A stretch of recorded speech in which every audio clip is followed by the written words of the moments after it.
दोस्तों, first of all introduce myself. I am Yash Prajapati from Palash. અત્રે ઉપસ્થિત ઉજ્જવલ પરિણામ જે મેળવ્યા છે એ તમામ વિદ્યાર્થીઓને વિડીયો મારફતે આપણે શુભેચ્છાઓ પાઠવી જ હતી, પણ અત્યારે આપણા સમક્ષ સૌને હું શુભેચ્છાઓ દિલથી પાઠવું છું. તથા જે પણ લોકોને કાર્યક્રમ પરિણામ ન આવ્યું તેવા લોકો માટે ખાસ છે કે આ એ જીવનની લાસ્ટ પરીક્ષા નથી કે તબક્કો નથી કે તમે હારી જાઓ. ઘણા લોકો એવા ડરના કારણે અત્યારે આવ્યા પણ નથી, તમે મહેસૂસ પણ કરી શકો. એટલે ડરવાની કોઈ જરૂર નથી. જેટલો સપોર્ટ એ આ મિત્રોને મળી રહ્યો છે એટલો જ સપોર્ટ એવા લોકોને પણ મળે છે અને આપે છે સમાજ. જસ્ટ તમે ખાલી સમાજના આગળ આવો અને દરેક ગામની એવા લોકો મૂકેલા છે જસ્ટ તમે તમારું પરિણામ પહોંચાડો અને તમને એ મદદરૂપ કરશે.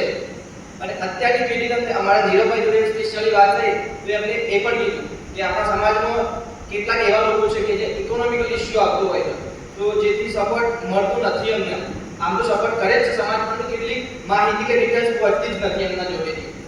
તો મેં એમને કીધું કે વાંધો નહીં, એવી કોઈ હોય સપોર્ટ તો આપણે એવી લિંક બનાવીશું જેનાથી વાયરલ કરીને એમને સપોર્ટ જરૂરથી કરીશું.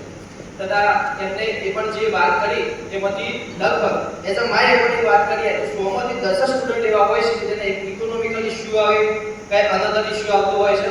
બાકી મારા પ્રમાણે જોવા જઈએ તો 100 માંથી 90 સ્ટુડન્ટ એવા છે કે જે અત્યારે ઉજ્જવળ પરિણામ લાવી શકે એવા છે, પરંતુ ક્યાંક એવા નાના તબક્કામાં ફસાઈ જાય છે. જસ્ટ હિન્ટ આપું તો બીએફ, બીએફએફ, ફ્રેન્ડશિપ, ટ્રસ્ટ આવા તબક્કાઓના કારણે એ ઉજ્જવળ પરિણામ નથી લાવી શકતા. બાકી થોડી એક મહેનત કરો તો એક 2 નંબરના આંકડાનું એક તમને રિઝલ્ટ આવી જશે ને તો એક ગવર્નમેન્ટ કોલેજમાં એડમિશન મળી જશે.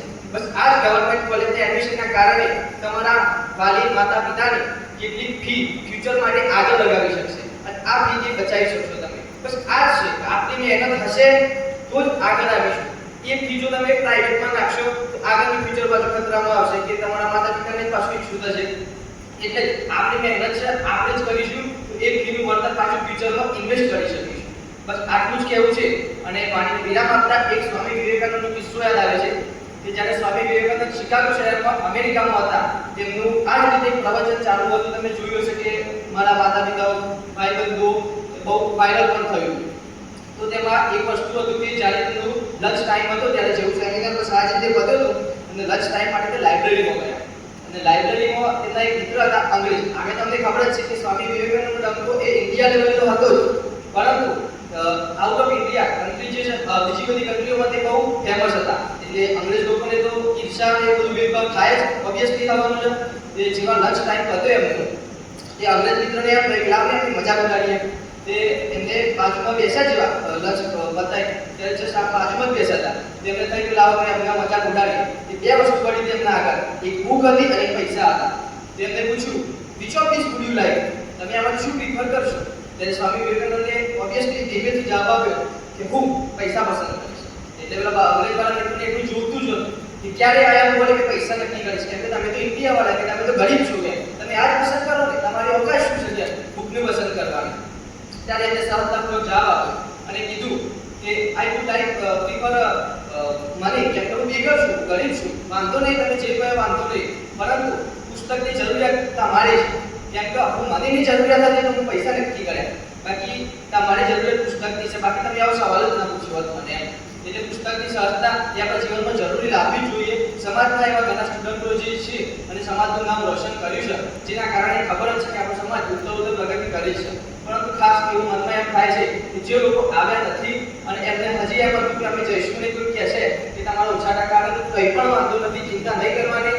ઉપર લાસ્ટ બેન્ચર જ ચૂકીને બેક બેન્ચર રહીને જ ગોલ્ડ મેડલ પ્રાપ્ત કર્યો છે.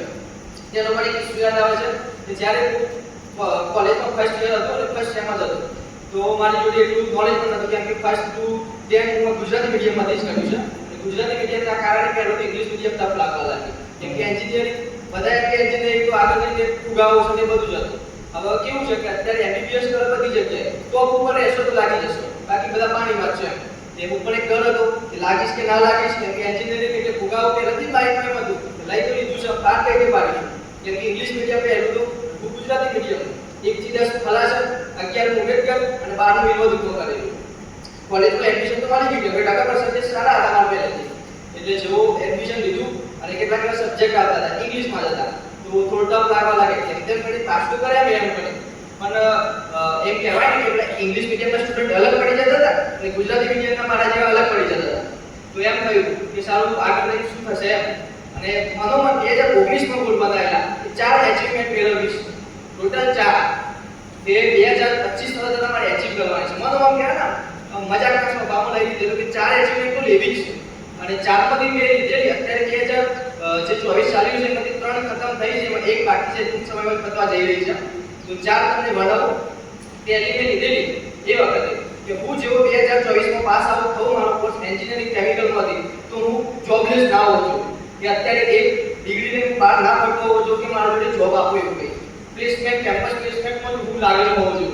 તો પહેલું એ છે કે રિલાયન્સ સુરતમાં હું લાગી ગયો. એ પણ 6 મહિના પહેલા મારું કેમ્પસ પ્લેસમેન્ટ એ મારી ડિગ્રી પતી એના પહેલા 12મા મહિનામાં થઈ ગયું. અત્યારે લાસ્ટ કોન્વોકેશનમાં ગોલ્ડ મેડલ મળ્યો છે.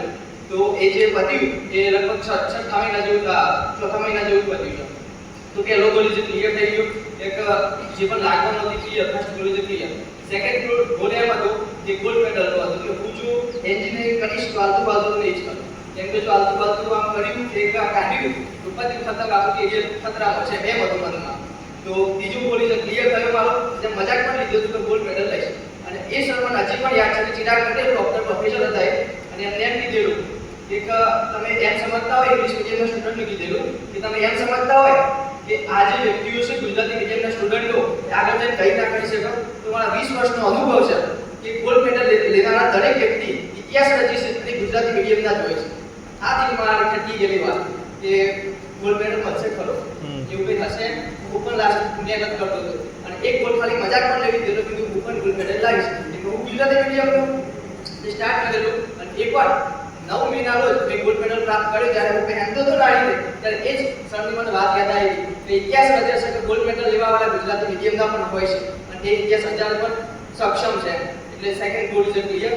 ત્રીજો ગોલ હતો કે જે મારા અંદર તમને એમ લાગે કે તીક્ષ્ણ અને તુચ્છ હશે ગોલ. મારો ગોલ એમ હતો કે મારી પર્સનલ ડિટેલ્સ કે મારી પર્સનલ અનુભવો છું સમાજના સમૂહમાં રજૂ કરવા હતા. જેમ કે હું આમ કંઈ સ્ટેજ ફિયર વાળો છું કે મારા બોલતા પણ એટલું બધું સક્ષમ નહોતો કે ફિયર લાગતો હતો, પણ આજે તમારા સપોર્ટના કારણે હું સમાજમાં પણ બોલી શકું છું. હું સમૂહમાં બોલવાની ઈચ્છા હતી મારી, પણ એવું કેમ ના કે મા વિશે બોલવું તેવું કશું ના. પર્સનલ ડિટેલ્સ હું જે પણ કહી છું તો હું મને એમ લાગ્યું તમને પૂછ લાગ્યું તો પૂછે હું જે પણ હાસિલ કર્યું છે સમાજ આગળ બોલું. તો આજે મોકો મળ્યો છે, તમારો ખૂબ ખૂબ સપોર્ટ થયો છે, એ બદલ ખૂબ ખૂબ આભારી છું. ચોથો ગોલ આવનાર સમયમાં ટૂંક સમયમાં ખતમ થવા જઈ રહ્યો છે, એ પણ કે આવનાર સમયમાં તમે જોઈ લેશો. બાકી અત્યારે વેઇટ એન્ડ વોચ બેટર છે. Thank you so much all of you. ખૂબ ખૂબ આભાર.